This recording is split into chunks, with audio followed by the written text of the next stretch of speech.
We worked with Swift and many other OEMs over the years, and we made a great video of our Kon-tiki getting put together at the Swift factory.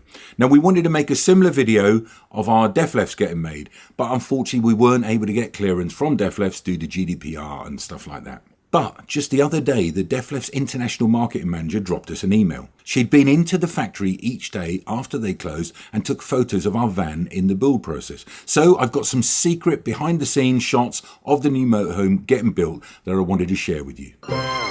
Now, this isn't the video I was intending to make for you, but the more I looked at the photos, the more I wanted to share them with you, especially as so many of you at the show were just as excited as we are about us getting our new van.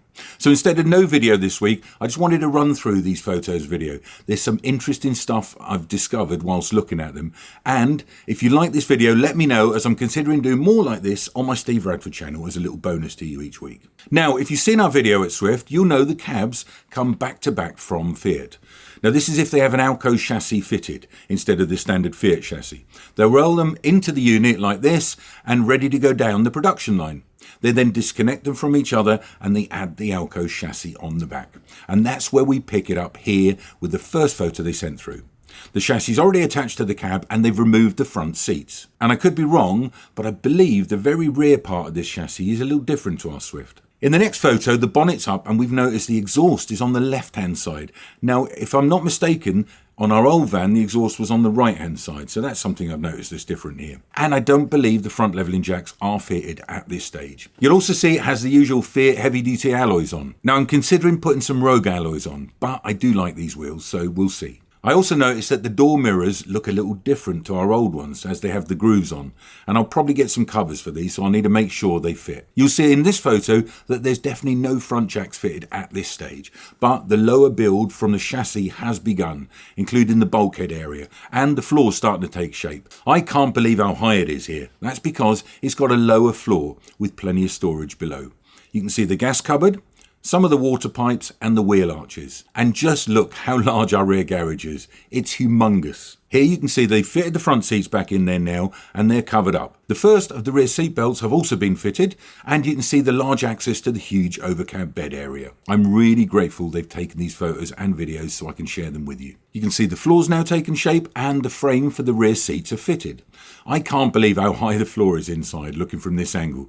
Look, the floor starts just at the top of the filler fuel cap. This is going to be one tall van. And you can see just how large the underfloor storage is here.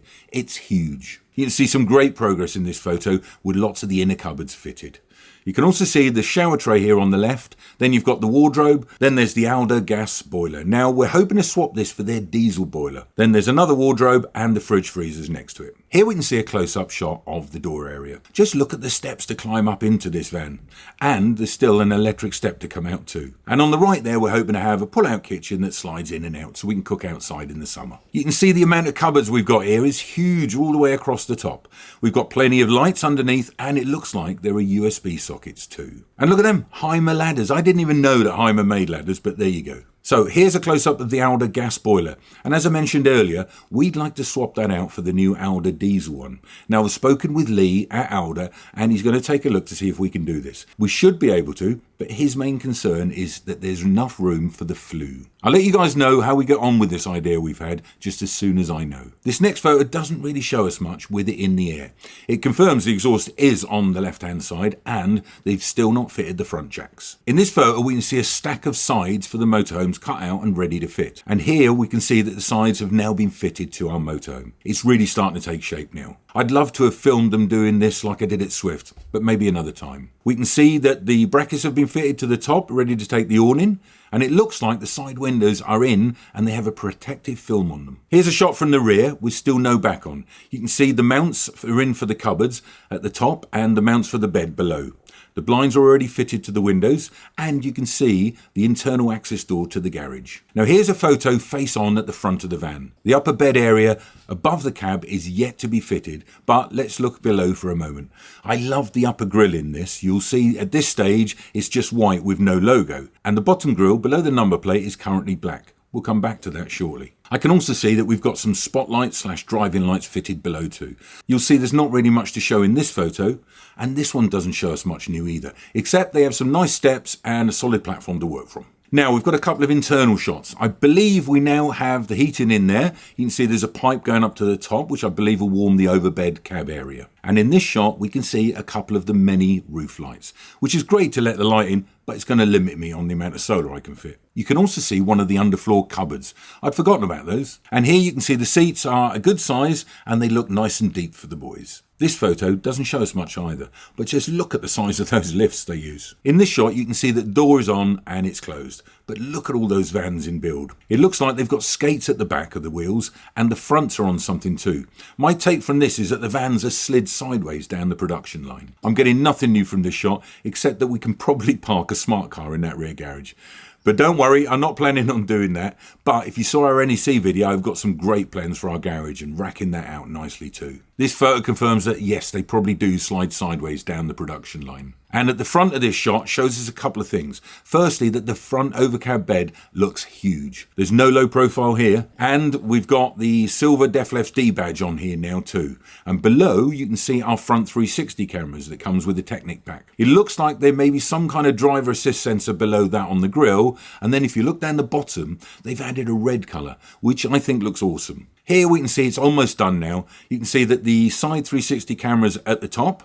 They've now removed the protective film from the outside of the windows. And I love that my external locker doors catches hold them up open. That's great. I want to add an external filling point for our refillable gas there somewhere too. Another shot from the front. Not much to take from this, except I can see the front 360 camera. And it looks like they may have to mount the D logo a little higher than usual because of this. Here's the cupboard. We hope to have our external pull-out kitchen unit in. Now we have all the ideas, but I'm pretty useless at doing these kind of things myself. So if you know someone that can help with this, please ask them to get in touch. And here's a photo of the rear again, looking pretty much completed now. We could have added a bike rack, but I think that would have spoiled the rear. And we have such a huge garage, we'll probably be able to use that to put the bikes in. Here you can see how the underfloor storage goes all the way through to the other side. So our kitchen unit could be the full width of the whole motorhome. Oh, right here's an earlier shot of the roof going on. I did get a great shot of that at the Swift factory with them showing and moving it all in place to fit. I hope we can build a relationship further with Dethleffs so we can go and make that video for you too. And here's a couple of internal shots to finish us up. This one's showing the kitchen area and this one here shows us further through to the rear bed. Yes, it's a transverse bed and Linz will have to climb over me, but this is no different to our old drop-down bed that we had in our last van. And we can see here, our air conditioning unit that comes with the Technic pack has also been fitted to the roof. And lastly, if you saw our NEC video, you'll know that Supercav managed to get someone to video our van getting delivered to Loudhams. You know, it comes all the way from Germany on this low loader with another van. I'll share the journey with this awesome Heimer crossover 4x4. Well, at least it wasn't lonely on the way over. So I hope you liked the video, guys. And as I said earlier, I'm hoping to do some more deeper dives like this on my Steve Radford channel. So you make sure you subscribe. I'll put a link down below in the description. Now we're going to pick up our van in a couple of days. So next week's video will be the one you've all been waiting for, collecting our new motorhome.